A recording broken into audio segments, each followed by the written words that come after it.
Hey everybody, it's your boy Nerdicane coming out with a. This is upbeat. I'm gonna be productive. I'm gonna be constructive on this one.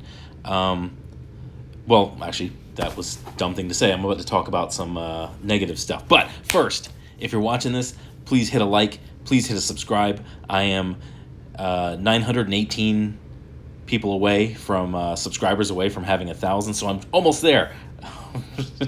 Yeah, I'm way off, but. Thank you for every subscriber I have. I'm up to 82 now. I'm pretty stoked about that. A few months ago, I was at like 2. So that's been progress. But anyway, let me get back to this. We just came off a year where 50 plus comic book stores closed, and Magic Mirror just closed. And they were controversial. They kind of did things that were anti-business. When you're a store and you become known for controversy instead of being a store, suddenly you're not a store, you're a news entity. You're something that creates controversy. But I'm going to get off that. But I'm sure there's a lot of other stores out there that are struggling. And me, as a former entrepreneur, actually I'm always an entrepreneur. I used to own a restaurant. I opened a lot of restaurants for people, ran a lot of restaurants, built a lot of restaurants. So I know a little bit about business, and I've done a lot of retail too.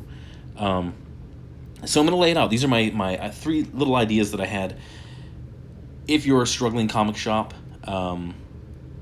feel free to take these ideas. If you have any questions about them, how they could work, let me know in the comments. Send me a message here or on Twitter. But here's the first one, and I think this is very profitable. I think this could be very profitable. In fact, I'm actually thinking about going and finding a store that would let me do this in their store to give them a cut of the profit and keep it rolling. Video games. GameStop is the big dog. They are the monopoly in video games right now, in used video games. You don't want to mess with new. There's the profit margin really isn't in new. It's all in used. That's where the profit's made. That's where the money's made. So GameStop is very much like EA right now. They're very hated amongst the public.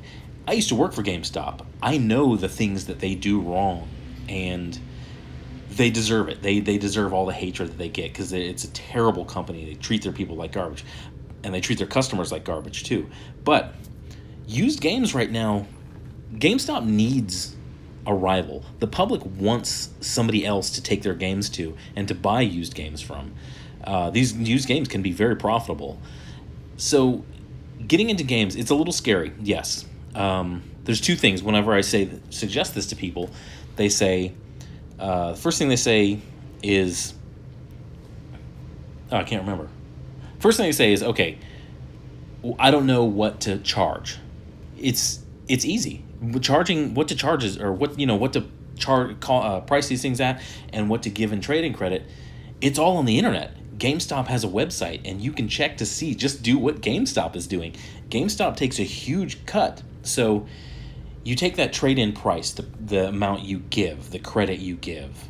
Don't get into cash. That's not good. You want to keep the money in the store. So you take the trade-in price, the credit that you give, and you give them 5% more. Yes, you're cutting into your profit, but you have a happy customer who's like, whoa, I get more for my games here. And on the other end, when you sell a used game, when you see the price at GameStop, take 5% off of that. Once again, you're taking all of the good. Once the public gets to know that, hey, these guys give more and they pay more, suddenly you're going to start getting all the first run trade-ins. The other thing I hear is, and I see this, and this is, I thought about this long and hard, and I kind of came up with a solution one day out of the blue. Yes, when you run a game store, you're going to wind up with a lot of junk. You're going to wind up with like old Madden games, old NBA games, games that just aren't very good, old systems. Now, you don't want to mess with systems that are too old, but if you wind up with this stuff and there's no market for it, there's a place you can trade it in. It's called GameStop. They'll be happy to take your used stuff up because they're a big faceless corporation, and they're just like, gimme, gimme, gimme. And then you take that trading credit, and you use the trading credit to buy a new system to sell in your store, or something else, a new first run game to sell in your store. That becomes, you take that inventory that doesn't move and you swap it out for inventory that does move. So that's basically the nutshell of that. The next thing is, okay, Twin Galaxies is an arcade in Iowa, I think. Everybody knows Twin Galaxies because they are the official scoreboard of arcade games, classic arcade games, for the entire world. Everybody wants to set a record with Twin Galaxies. They give out medals, they give out nice plaques. It's a big deal when somebody breaks a record or when somebody goes after a record.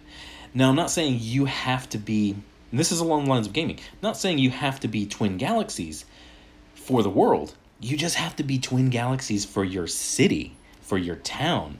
If you're the place, say you're trading in games, and you set up a space to hold a Street Fighter tournament, Rocket League, PUBG, or not PUBG, but Fortnite or Call of Duty. You set up a space where you can have these gaming tournaments. Suddenly you become the buzz. Suddenly everybody in town knows, hey, we need to go to that store because that's where, when they hold a tournament, whoever wins that tournament is the best player in this town, in this city, in this community. Now, if you can become that, you don't really make money on the tournament. You can charge to get into it, and actually I do like the idea of charging to get into a tournament, because when you make the player put money up, that shows they're committed. That shows they're going to show up. They're going to be ready to play. They want this to happen. And it offsets your cost. You don't make money on the tournament per se. You make money on the traffic. People coming in, buying sodas, buying chips, buying candies. While they're in your comic book store, they're going to look around and say, oh, Spider-Man. I haven't read a Spider-Man comic book in years. They pick up Spider-Man, and then they see how Dan Slott writes it, and then they're just going to put it back. But you can point them to a good comic book. So you can make money off that. If you're going to do the games, you might as well do the tournaments as well and become the place in town for that stuff. The next thing is cosplay. Cosplay is a big thing. If you can get one of your employees or get you to learn how to make cosplay armor, not so much clothes, you don't want to deal with, well, I guess if you're good at sewing, or find somebody to come in and teach hands-on small classes. You charge people $25-$35 to come in for an hour class with somebody who knows the craft. Every town has a cosplayer. Every town has some cosplay. Like Atlanta. You could really do it in Atlanta because there are like 3 major cosplayers, famous ones, who live here in Atlanta. Yaya Han, Riddle, and Jessica Negri. Although I think she moved to Hollywood because she's like a big boob showing star now. But anyway, but in your store, if you hold these classes, you can generate heat. People love that. People love going to conventions. They love cosplay. They just don't have the knowledge to get into it, and they generally don't have the space or the equipment. If your store can have the space or equipment, like Stormtrooper armor, you need what's called a vacuum form.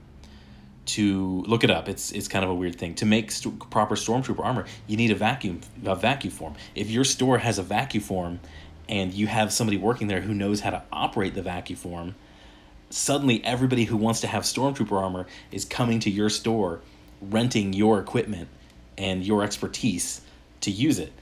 This is the third. The third one's kind of silly, but right now we're in a golden age of nerddom, and D&D is very hot. And I know D&D is very hot because my normie friends ask me about D&D. So I see all these like silly sip and paint where, women get together or men get together and they pay for a class, usually on Yelp, or not Yelp, what's that thing? Groupon. They pay for a class, they come in, they have some wine, they joke around with each other, and they do a painting. And they're really happy with it. They're really proud and they're having a good time. Why not do something like that, since there's a lot of buzz around D&D, a lot of buzz around all this nerd stuff? Why not do that for D&D? You put it up on Groupon. You'll do it for a group of 5 to 10 people. Someone in your store knows how to DM. But that's the thing, is you got to get a personality who can deal with the new people. But you offer that as a Groupon. People come in, they have some wine if they want to bring it. I don't know the legalities all the time. They may have to bring it. But you let them sip some wine. You take them through the character building. You take them through all the steps to get started, and then you take all these people on a nice little adventure. They have a good time, they sip some wine, you send them home with a set of dice, everybody's happy, they come back and they buy books, or they come back and they do it again because they want to make their elf characters stronger. Might work. I don't know about that. That one's a little iffy. I don't know. That would take the right personalities running it. But that's all I got. Tell me what you think. I think they're good ideas. If I were running a shop, I would definitely try it. But thanks for watching. Thanks for your time. If you know a store that's struggling, give them the suggestions. Give them the link to this. Let them know. I'm tired of stores closing. Yeah, I'm just sick of it. So I'm going to do my part coming up with ideas to help save stores. But thanks for watching. I'm Nerdicane. Hit a like, hit a subscribe. Have a good day.